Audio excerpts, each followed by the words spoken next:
各位同學，大家好。今日咧會同你講一講呢個 distance time graph 嘅。咁究竟咩係 distance time graph 咧？一齊睇一睇呢個例子啦。有一日咧，小明咧就想去麥當勞食薯條喎。佢咧就由佢屋企出發啦。我哋咧假設咧，我哋有個秒錶啦，就由佢出門口嗰一刻開始咧就計時啦。我哋又有把間車喎，就可以無時無刻記錄低咧佢離個門口咧有幾遠啊。假設佢而家一開始離門口0米啦，喺正門口嗰度0米啦，所以而且啱啱先開始計時0秒鐘。一開始嘅時候，佢應該咧就位於幅圖入邊00嗰一點啦，時間係零，distance 都係零，係咪？所以咧，我哋可以咁樣去標示佢一開始嘅位置嘅。隨住時間流逝啦，佢開始向前行啦，所以咧等時間去到1秒鐘嘅時候咧，佢行咗1米啦，所以我哋咧將佢標示係11呢個位置啦。如此類推，佢行多一步去咗22呢個位置啦，喺2秒鐘嘅時候佢行到2米啦喎。呢個時候咧，佢醒起自己唔知有冇帶銀包咧嚇，佢抄一抄個書包，所以原地企喺度冇喐過喎。所以咧就雖然咧佢個距離冇改變過，但係時間咧都不斷咁流逝噶嘛，所以咧佢去到3秒鐘咧，佢都係停留喺2米呢一個距離。佢揾咗2秒鐘啦，所以咧去到第4秒咧，佢都仲係停喺嗰個位置嘅。佢發現原來我有帶銀包喎，所以咧佢就一個箭步衝上前啦，因為好開心有帶銀包啊嘛，係咪？佢呢1秒咧就行咗2米啦，所以你見到咧佢呢條線咧，佢行嘅距離咧行一格咧，佢就上升咗2格，因為行咗2米啦。呢個時候佢突然間發現唔係喎，我唔記得拎手機喎，於是咧一個箭步1秒衝翻4米，翻轉頭啦，翻屋企啦，係咪？所以喺第6秒嘅時候咧，佢又翻去零嗰一點，零嗰一條零嘅位置。然後喺屋企佢又揾翻部手機啦，用1秒啦，然後咧又衝翻出嚟啦，因為趕住咧要搭車啦，所以1秒鐘咧又跑咗3格，係嘛？你見到咧，我哋可以將佢小明成個嘅運動軌跡咧完整清楚咁樣記錄喺一個圖表上高喎。呢個圖表只要我哋將佢過往嘅位置全部用直線連埋一齊咧，其實就會係我哋喺試卷功課面好熟悉，成日見到嘅 distance time graph 啦。講到嚟呢度咧，我相信咧你應該明白呢個 distance time graph 係點嚟啦，同埋我哋應該點樣去解讀呢一幅圖啦，係咪？跟住落嚟咧，我就會講一講點樣咧用呢個 distance time graph 咧揾翻小明喺唔同時間段佢嘅速度究竟係幾多啦。我哋由小學學過啦，速度係咩啊？距離除翻時間啊嘛。而家題目問究竟小明由0至到第2秒呢段時間之內，佢嘅速度係幾多咧？就當然係揾一揾佢喺呢段時間之內佢行咗幾遠啦，同埋佢用咗幾多時間啦，係咪？其實我哋喺幅圖度點睇咧？我哋只要睇佢打直行咗幾多格，同埋打橫用咗幾多時間，其實咧就可以揾翻相應嘅數字出嚟啦。例如呢一度其實就係距離除翻時間，佢嘅距離係行咗由0行到去2啊嘛，係咪？向上行咗2格，所以咧係2米啦。佢用咗幾多時間咧？都係由0去到2用咗2秒喎，所以咧下低係2 seconds 咯。除翻之前咧，我哋要了解下個單位係點嚟嘅喎，其實就係透過咁樣將佢拉翻出嚟嘅啫，所以佢嘅單位咧係 meter per seconds，中文就係佢1秒行咗幾多米啦。佢2除2即係1啦，約翻咧就變翻做1米每秒，又或者1 meter per seconds 啦。呢個就係我哋點樣喺幅 distance time graph 度計翻個速度啦。然後啦，我哋去到第2段時間2秒到4秒鐘，因為佢摷緊嘅書包冇行過路啦，冇行過路，佢嗰個行嘅距離咧當然係0啦。無論個時間用咗幾多，只要佢冇行過路，佢嘅速度當然就係0啦，佢冇喐過啊嘛，所以計出嚟答案係0嘅。去到第3段時間啦，4秒至5秒鐘，佢1秒鐘行咗2米喎，所以佢嘅速度係每秒2米咯，或者2 meters per second 咯。然後啦，去到第5、第6秒之間啦，雖然咧佢個行嘅方向調轉咗啊，本身向前行噶嘛，佢咧而家又調翻轉頭翻屋企咯喎。但係我哋都唔需要理佢嘅正負號嘅，總之係佢行嘅距離除翻時間就 OK 㗎啦。例如呢度佢行咗4格，所以咧佢嘅距離咧就係4米，所以佢嘅速度咧就係4米除翻1秒鐘，因為佢咧用咗嘅時間係1秒鐘，所以佢嘅速度就係4米每秒 4 meter per second。去去到第6、第7秒之間，佢又喺度停低，因為翻咗屋企揾電話，所以咧佢嘅速度都係0啦。然後啦，揾到電話之後啦，衝出去1秒鐘行咗3米喎，所以咧佢嘅速度咧就係3啦。咁所以咧，如你所見咧，我哋咧可以好輕鬆咁樣用 distance time graph 咧揾到佢喺每一個時間點佢嘅速度究竟係幾快嘅。啱先講完點樣喺 distance time graph 度揾到獨立每一個時間段嘅速率係幾多啦，而家就會講一講點樣揾平均速率嘅。點解我哋會想揾平均速率啊？我哋諗下平時啲馬拉松選手佢哋跑完比賽之後，我哋咧可能會計翻佢嘅平均速率係跑得幾快，每秒跑幾多米咁樣啦。咁但係我哋好少會去關注佢喺個賽事入邊，可能第45分鐘休息咗幾耐，第38分鐘跑幾快，第50幾分鐘跑幾快。可能個運動員自己會有記錄啦，但係一般嘅市民大眾就未必會睇呢一個數字嘅，唔會睇得咁詳細㗎嘛，係咪？我哋通常會用一個平均速率去概括咁樣去理解究竟每一個選手跑得幾快㗎嘛，啱唔啱啊？咁所以我哋就要睇翻啦，我哋點樣可以睇住呢一幅圖計得到個平均速率咧？咁可能最簡單嘅直接嘅諗法就會係我平均啊嘛，6個速率，咁我哋將6個速率加埋一齊，再除翻6咪就係個平均咯。係咪咁簡單咧？其實並唔係咁樣嘅。咁實際上要點操作咧？一齊睇一睇呢個 average speed 嘅定義先。原嚟 average speed 咧，佢嘅定義就係 total distance travelled 除翻 total time consumed。咁我想大家比較留意嘅係 total distance travelled，因為 total time consumed 咧就好單純嘅，由幾多秒去到幾多秒，你減翻咪就係 total time consumed 咯。但係 total distance travelled 咧就要考慮埋我哋行嘅方向啊。有時候我哋行路係向前行，有時候會好似呢幅圖咁樣，佢會翻屋企拎嘢嘅。咁所以我哋點樣喺唔同方向嘅路程之間，我哋可以計翻個 total distance travelled 出嚟咧？呢個係需要大家比較小心嘅。咁我哋一齊睇一睇呢一個例子先。而家題目問緊嘅係由0秒至到4秒之間，佢嘅平均速率係幾多？咁所以我哋要點做咧？第一，我哋可以揾翻佢嘅起點同終點先啦。然之後拉一條直線，由於佢成段路程佢嘅方向係冇改變過嘅，一直係向前行。嗱，我想講咧就係佢喺第2秒至4秒之間，佢嘅方向係靜止啦，冇喐過，即係佢嘅方向係冇變過嘅。嗱，我哋靜止唔當變方向㗎嘛。例如你向前行嘅情況之下，你中間停一停，唔代表你有改變過方向㗎，你只係停咗喺度啫，你冇改變方向㗎喎，係嘛？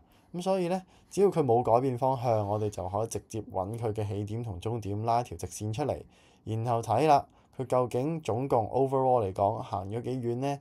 佢總共用咗幾多時間咧？亦即係2米除翻4秒咯。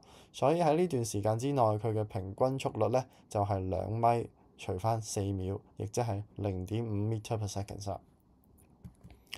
咁假設而家問由0秒至到5秒之間，佢所用佢嘅平均速率係幾多啦？其實我哋睇一睇有冇改變過方向啊？0至2向前行，2至4停喺度唔計，4至5都係向前行，所以佢冇改變過方向。冇改變過方向就可以揾一頭一尾，亦即係個 start and end， 拉一條直線，睇一睇佢總共行咗幾遠，總共用咗幾多時間，亦即係咧呢一條題目嘅答案咧，就應該係4米除翻5秒鐘，亦即係0.8 meter per second 啦。但係由0秒至到6秒之間呢一個平均速率咧就比較 tricky 少少啦，因為今次咧我哋可唔可以直接拉一個 start 同埋 end 啊？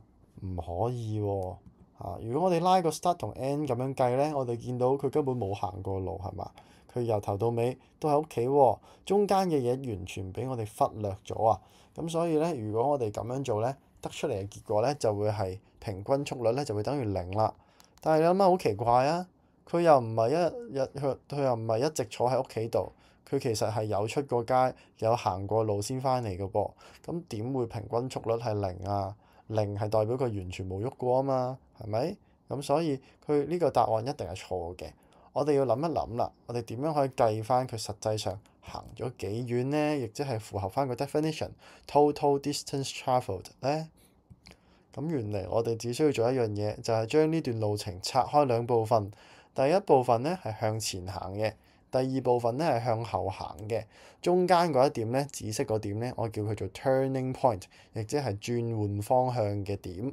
OK，佢喺嗰一點轉換咗方向，所以叫佢做 turning point。然後啦，我哋拉咗兩條線之後咧，再分別計翻兩條線佢所行嘅距離係幾多。第一條綠色線佢行嘅距離係4米啦，第二條綠色線佢行嘅距離啱啱好都係4米喎。咁所以啦，我哋計 average speed 嘅時候咧，就將呢兩個路程加埋一齊，4米加4米，然後再除翻總共嘅時間，亦即係6秒鐘，就會得出咧佢嘅真正嘅答案咧，應該係4/3 meter per second 啦。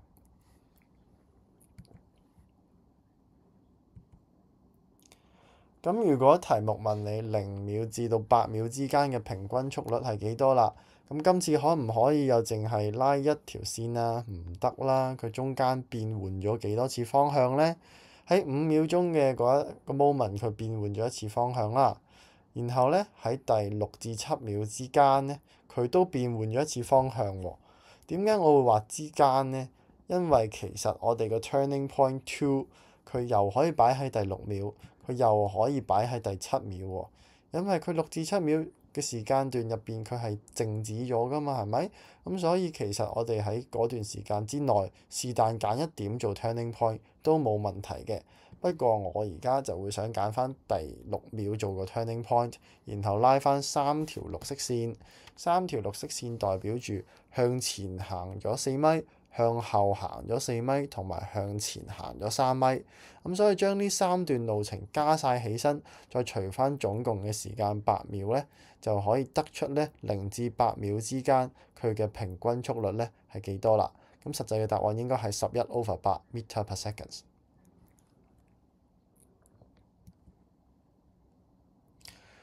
跟住落嚟，我想說服大家一樣嘢，就係呢個 average speed 平均速率其實係一個加權平均 weighted average 嚟嘅。咁究竟點解會係咁呢？我哋睇一睇跟住落嚟呢一個例子就知㗎啦。我哋望一望，其實1米每秒係咪？佢有6個速度，佢一開始紅色嘅部分係佢嘅 speed 係1，但係佢佔咗幾多格啊？佢佔咗2格。8秒入邊，8格入邊佢佔咗2格，所以我哋加權平均嘅時候要幫佢乘翻個2，然後啦一樣啦，0米每秒嗰段嘅時間段佢係佔咗2格，所以係0×2啦。如此類推，我哋會有2×1、4×1、0×1同埋3×1嘅，將佢哋全部加埋，再除翻總共有幾多格，就會係一個加權平均啦。咁你見到其實呢個結果啱啱好都會等於11/8 meter per second 嘅喎。究竟呢個係巧合定係另有玄機呢？我哋睇一睇跟住個例子呢，相信你就會透徹明白到點解我哋嘅平均速率應該係一個加權平均㗎啦。首先呢個例子比較簡單啦，分開2部分嘅。第一部分黃色嘅部分，佢係用1 meter per second 嘅速度向前行啦。第二部分亦即係藍色嘅部分，佢一路保持靜止 （stationary） 或者係 at rest，佢嘅速率咧應該係0啦。咁而家題目想知道由0秒至到4秒之間佢嘅平均速率係幾多？咁睇翻藍色框框住嘅範圍就係題目要求嘅時間段啦。咁你見到呢個時間段入邊佢所有嘅時間，佢都係用緊1 meter per second 嘅速率向前行緊嘅喎。咁如果你得一個速率，咁你嘅平均當然就係嗰個速率啦，係咪？咁所以佢嘅 average speed 咧都唔使計啦，就係1 meter per second 咯。我哋可以換個角度去理解，我哋可以思考話喺呢段時間之內有幾多 percent 嘅時間佢係用緊呢個速率行緊呢？咁而家呢個情況就係佢100% 嘅時間都係用緊1 meter per second 呢個速率行緊嘅喎。咁所以佢嘅 average speed 就係1 meter per second 咯。咁我哋將個框框褪一褪，去到1秒至到5秒之間啦。今次有幾多 percent 嘅時間係1 meter per second 咧？就唔係100% 啦，因為你見到個框框入邊有啲係黃色，有啲係藍色噶嘛。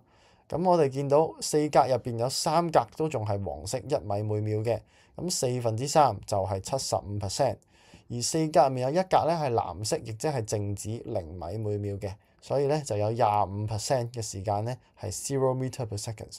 咁我哋將每個速率乘翻佢各自嘅 percentage 咧，就可以計到佢嘅平均速率㗎啦，亦即係0.75 meter per seconds。你諗下，每一個 item 乘翻各自嘅 percentage，再加埋一齊，呢樣嘢咪正正就係加權平均 weighted average 嘅計法咯。所以其實 average speed 就係 weighted average of speed。OK，咁我哋再睇一睇啦，個格仔再褪一格啦。今次見到啦，一半時間係1米每秒，一半時間係0米每秒，各自乘翻個50% 俾佢，計出嚟嘅答案 0.5 meter per seconds 就係佢嘅 weighted average 啦。然後再褪多格啦，1米每秒嘅時間得翻25%啊！上高 PowerPoint 打錯咗少少啊，記住上高係留意翻呢度應該係25% meter per 應該係25% 嘅時間嘅。OK， 跟翻下低條 equation 先，25% 乘翻1米每秒係嘛？就係黃色呢個範圍啦。然後75% 乘翻0米每秒就係藍色呢一個範圍啦。我加翻埋佢咧，就會得出平均速率咧，應該就係0.25 meter per second 啦。最後個框框再褪過一格啦。今次咧100% 嘅時間咧，佢都係保持靜止喎。咁所以咧，佢最後嘅平均速率咧都會係靜止 0 meter per second 啦。咁經過咗呢個例子，我相信你會好明白點解我哋嘅平均速率咧係一個加權平均啦。所以我咧會喺前面加個括號括住 weighted average of speed。OK， 咁究竟平均速率佢真實嘅定義係咩咧？就應該要記翻係 total distance travelled 除翻 total time consumed。我哋喺睇 total distance travelled 嘅時候咧，要睇翻究竟佢有冇變換過方向。如果冇，直接考慮起點同終點就 OK 啦。如果有，我哋就要考慮佢喺邊一個時間轉變咗方向。轉變咗方向嘅嗰個點咧，我哋叫佢做 turning point。我哋再用線連起晒所有嘅 turning point，分別加翻啲路程，就可以揾到 total distance travelled 啦。咁關於 distance time graph 最 tricky 嘅位咧，我已經講晒啦。希望大家喺測驗啊、考試入邊旗開得勝啦。